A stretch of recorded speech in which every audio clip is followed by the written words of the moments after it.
ನಮಸ್ತೆ ವೀಕ್ಷಕರೇ, ನಾನು ಈ ದಿನ ಫಿಶ್ ಫ್ರೈ ಮಸಾಲ ಯಾವ ರೀತಿ ಮಾಡೋದು ಅಂತ ತೋರಿಸ್ತಾ ಇದ್ದೀನಿ. ತುಂಬ ಸ್ಪೈಸಿಯಾದ ಫಿಶ್ ರೆಸಿಪಿ ಇದು. ನಾನಿಲ್ಲಿ ಬಂಗುಡೆ ಮೀನು ಉಪಯೋಗಿಸ್ಕೊಂಡು ಫಿಶ್ ಫ್ರೈ ಮಸಾಲ ಯಾವ ರೀತಿ ಮಾಡೋದು ಅಂತ ತೋರಿಸ್ತಾ ಇದ್ದೀನಿ. ಅನ್ನದ ಜೊತೆ ತಿನ್ನಲಿಕ್ಕೂ ಫಿಶ್ ಫ್ರೈ ಮಸಾಲ ತುಂಬ ಚೆನ್ನಾಗಿರುತ್ತೆ. ಸಾರು ಅಥವಾ ಕರಿ ಅವಶ್ಯಕತೆ ಇರಲ್ಲ. ಈ ಫಿಶ್ ಫ್ರೈ ಮಸಾಲದಲ್ಲೇ ತಿನ್ನಬಹುದು. ಬೇಕಾಗಿರುವಂಥ ಸಾಮಗ್ರಿಗಳನ್ನ ನೋಟ್ ಮಾಡ್ಕೊಳ್ಳಿ. 8 ಸ್ವಚ್ಛ ಮಾಡಿರುವಂಥ ಬಂಗುಡೆ ಮೀನು, ಅರ್ಧ ಟೇಬಲ್ ಸ್ಪೂನ್ ಅರಿಶಿಣದ ಪುಡಿ, 2 ಟೇಬಲ್ ಸ್ಪೂನ್ ಅಚ್ಚ ಖಾರದ ಪುಡಿ, ಹಾಗೆ 1 ಟೇಬಲ್ ಸ್ಪೂನ್ ಉಪ್ಪು, ನಿಂಬೆಹಣ್ಣು 1 ತೊಗೊಂಡಿದ್ದೀನಿ. ಮೊದಲು ಒಂದು ಬೌಲ್ಗೆ ರುಚಿಗೆ ತಕ್ಕಷ್ಟು ಉಪ್ಪು ಹಾಕ್ಕೊಂಡಿದ್ದೀನಿ. ನಂತರ ಅರ್ಧ ಟೇಬಲ್ ಸ್ಪೂನ್ ಅರಿಶಿಣದ ಪುಡಿ ಹಾಗೆ 2 ಟೇಬಲ್ ಸ್ಪೂನ್ ಅಚ್ಚ ಖಾರದ ಪುಡಿ ಹಾಕ್ಕೊಳ್ತಾ ಇದ್ದೀನಿ. ನಂತರ ಒಂದು ನಿಂಬೆ ಹಣ್ಣನ್ನು ಹಿಂಡ್ಕೊಂಡು ರಸ ಹಾಕ್ಕೊಳ್ತಾ ಇದ್ದೀನಿ. ನಾನಿಲ್ಲಿ 8 ಮೀನಿಗೆ ಫ್ರೈಗೆ ಎಷ್ಟು ಖಾರ ಬೇಕೋ ಅಷ್ಟು ಹಾಕ್ಕೊಳ್ತಾ ಇದ್ದೀನಿ. ಈಗ ಸ್ವಲ್ಪ ನೀರು ಹಾಕ್ಕೊಂಡು ಮಿಕ್ಸ್ ಮಾಡ್ಕೊಳ್ತಾ ಇದ್ದೀನಿ. ಒಟ್ಟಿಗೆ ನೀರು ಹಾಕೋಕೆ ಹೋಗಬೇಡಿ, ಅವಾಗ ತೆಳುವಾಗುತ್ತೆ. ಈ ರೀತಿ ಸ್ವಲ್ಪ ನೀರು ಹಾಕ್ಕೊಂಡು ಮಿಕ್ಸ್ ಮಾಡ್ಕೊಳ್ಳಿ. ನೋಡಿ, ಈ ಕನ್ಸಿಸ್ಟೆನ್ಸಿ ಇದ್ದರೆ ಸಾಕು. ಈಗ ಒಂದೊಂದೇ ಮೀನು ತೊಗೊಂಡು ಖಾರ ಹಚ್ಚಿಡ್ತಾ ಇದ್ದೀನಿ. ಮೀನನ್ನು ಯಾವಾಗಲೂ ಈ ರೀತಿ ಕಟ್ ಮಾಡಿ ಇಟ್ಕೊಂಡಿರಿ, ಆವಾಗ ಮಸಾಲ ಹಚ್ಚಿದ್ರೆ ಮೀನು ನೀಟಾಗಿ ಮಸಾಲೆ ಇಟ್ಕೊಳ್ಳುತ್ತೆ.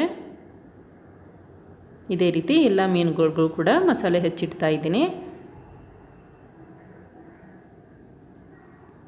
ಮಸಾಲೆ ಹಚ್ಚಿದ ಮೀನನ್ನು ಅರ್ಧ ಗಂಟೆ ಹೊರಗಡೆ ಇಡಬೇಕಾಗತ್ತೆ. ನಂತರ ಫ್ರಿಜ್ಜಲ್ಲಿ ಇಟ್ಟರೆ 1 ದಿನ ಆದಮೇಲೆ ಕೂಡ ನೀವು ಫಿಶ್ ಫ್ರೈ ಮಾಡಿಕೊಂಡು ತಿನ್ನಬಹುದು. ತುಂಬಾ ಚೆನ್ನಾಗಿರುತ್ತೆ. ಮಸಾಲೆ, ಉಪ್ಪು, ಖಾರ ಎಲ್ಲ ನೀಟಾಗಿ ಹಿಡಿದಿರುತ್ತೆ. ಈಗ ಎಲ್ಲ ಮೀನಿಗೂ ಮಸಾಲೆ ಹಚ್ಚಿಟ್ಟಿದ್ದೀನಿ. ಮಿನಿಮಮ್ ಅಂದರೂ 15 ನಿಮಿಷ ಹಾಗೆ ಇಡಬೇಕಾಗತ್ತೆ. ಈಗ 15 ನಿಮಿಷ ಆಗಿದೆ. ಕಾದ ತವಾಗೆ 4 ಟೇಬಲ್ ಸ್ಪೂನ್ ಕೊಬ್ಬರಿ ಎಣ್ಣೆ ಹಾಕ್ಕೊಳ್ತಾ ಇದ್ದೀನಿ. ಕೊಬ್ಬರಿ ಎಣ್ಣೆ ಬೇಡ ಅಂತ ಅಂದರೆ ಸನ್ಫ್ಲವರ್ ಆಯಿಲ್ ಉಪಯೋಗಿಸ್ಕೊಳ್ಳಿ. ಈಗ ಒಂದೊಂದನ್ನೇ ಮೀನನ್ನು ಇಟ್ಕೊಂಡು ಫ್ರೈ ಮಾಡ್ಕೊಳ್ತಾ ಇದ್ದೀನಿ. ಮೀನು ಯಾವಾಗಲೂ ಸ್ವಲ್ಪ ಎಣ್ಣೆಯಲ್ಲಿ ಮುಳುಗಿರಲಿ, ಆವಾಗ ಫಿಶ್ ಫ್ರೈ ಚೆನ್ನಾಗಿ ಬರುತ್ತೆ. ಈಗ 2 ಸೈಡ್ ಮೀನನ್ನು ಬೇಯಿಸಿದೆ. ಫಿಶ್ ಫ್ರೈ ರೆಡಿ ಆಗಿದೆ.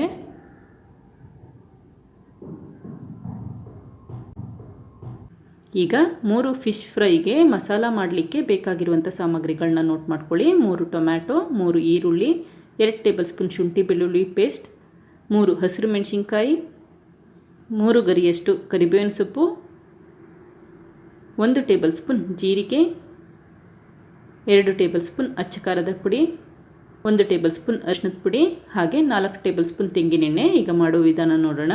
ಮೊದಲು ಪ್ಯಾನ್ಗೆ 4 ಟೇಬಲ್ ಸ್ಪೂನ್ ತೆಂಗಿನೆಣ್ಣೆ ಹಾಕ್ಕೊಳ್ತಾ ಇದ್ದೀನಿ. ತೆಂಗಿನೆಣ್ಣೆ ಬೇಡ ಅಂತಂದರೆ ಸನ್ಫ್ಲವರ್ ಆಯಿಲ್ ಉಪಯೋಗಿಸ್ಬಹುದು. ನಂತರ 1 ಟೇಬಲ್ ಸ್ಪೂನ್ ಜೀರಿಗೆ ಹಾಕ್ಕೊಂಡಿದ್ದೀನಿ. ನಂತರ 3 ದಪ್ಪ ಈರುಳ್ಳಿ ಉದ್ದಕ್ಕೆ ಹೆಚ್ಚಿಟ್ಕೊಂಡಿದ್ದೀನಿ, ಅದನ್ನು ಕೂಡ ಹಾಕ್ಕೊಳ್ತಾ ಇದ್ದೀನಿ. ಈ ಸಮಯದಲ್ಲಿ ಊರಿನ ಮೀಡಿಯಂ ಫ್ಲೇಮಲ್ಲಿ ಇಟ್ಕೊಂಡು ಈರುಳ್ಳಿ ಫ್ರೈ ಮಾಡ್ಕೊಳ್ಳಿ. ಈಗ 1/4 ಟೇಬಲ್ ಸ್ಪೂನ್ ಉಪ್ಪು ಹಾಕ್ಕೊಳ್ತಾ ಇದ್ದೀನಿ. ಉಪ್ಪು ಹಾಕೋದ್ರಿಂದ ಈರುಳ್ಳಿ ಎಲ್ಲ ಬೇಗ ಫ್ರೈ ಆಗುತ್ತೆ ಅಂತಷ್ಟೇ.